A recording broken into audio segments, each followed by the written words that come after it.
Uy, may pera dun. Ay!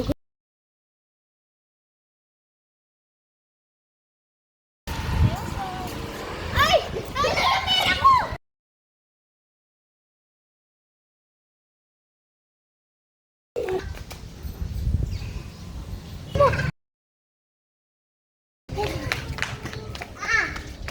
Maraming salamat po. Nakita niyo ba ang isang babae kanina kinuha niya ang 5 pesos ng pulubi? Dapat gumawa ng tama.